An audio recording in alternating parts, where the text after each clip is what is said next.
Today's topic is free will. What does it mean that we have free will on Earth, on Mother Earth in your lifetime?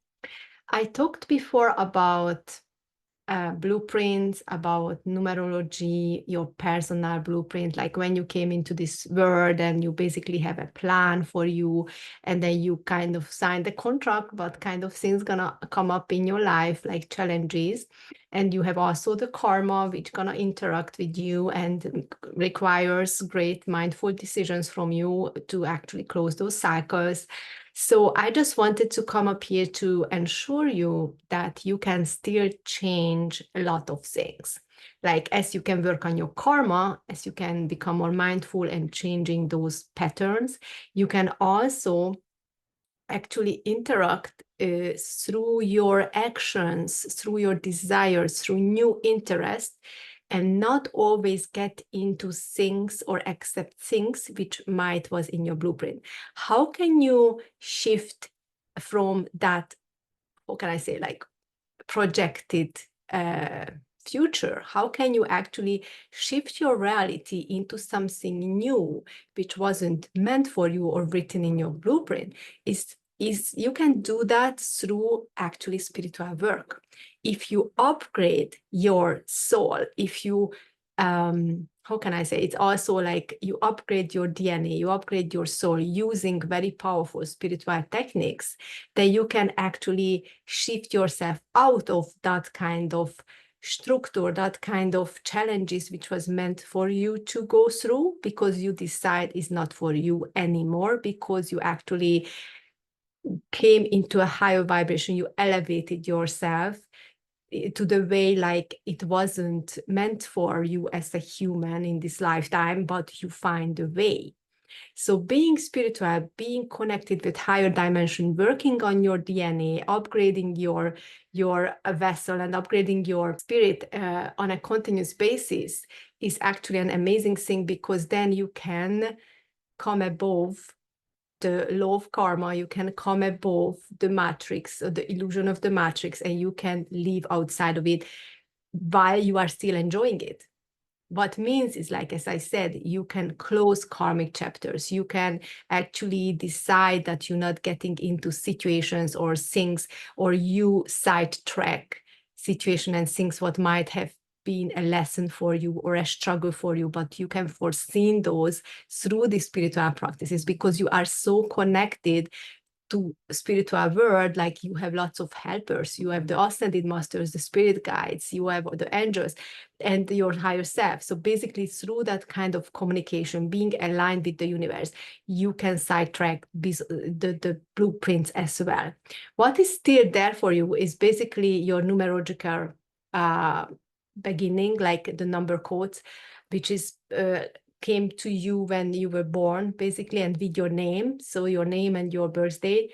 So that actually giving you a kind of like your traits, your strengths, your weaknesses, your whatever you need to work on, or what are the things which is coming to you naturally, but what are the things which might need a bit of push, and also like what are the things what might feel easier for you, and then you can strive in it, and then you can actually create something amazing. And this also, the numerology can show you, like, as I said earlier in other reports, like the personal year numbers, like when is the bigger shifts happens. But how that shift is happening and how much it is going to get out of your printed version, it's up to you. That's your free will, how strong you work on yourself, how strong you are about to change it. It requires actually boldness, it requires confidence, it requires risk, taking risk, because you're gonna feel at those point of time like, I am going to do something which is extremely uncomfortable. That's for sure. When you want to get out of your blueprint, it's not going to be easy. It's going to be something extremely uncomfortable. It's going to be huge risk in any area of your life. I'm not just talking about financial risk. It can be relationship risk. It can be movements in your life, moving to one place to another, leaving behind career, whatever responsibility to take on.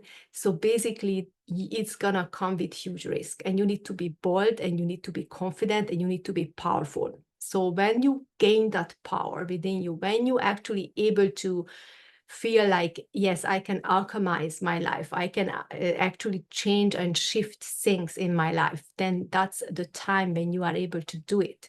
And you need to do it if you don't want to be stuck with those challenges and patterns. And because when you come to this life, you signed a contract to have challenges because your soul wanted to grow.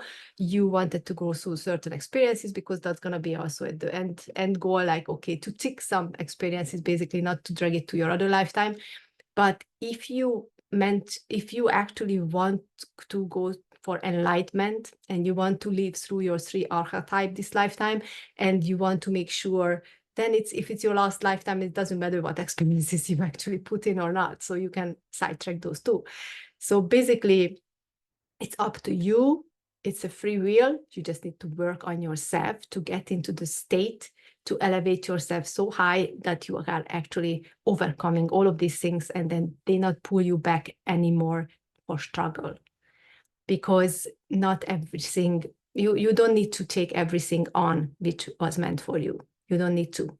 You can choose and pick the great things. You can choose and pick the ones which is really going to bring you amazing happiness and joy, and then fulfilling your desires and so on and so forth. And don't really need to go far.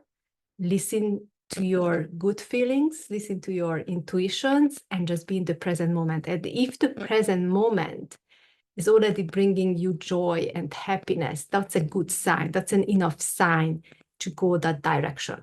What brings you right now happiness and joy? Follow that.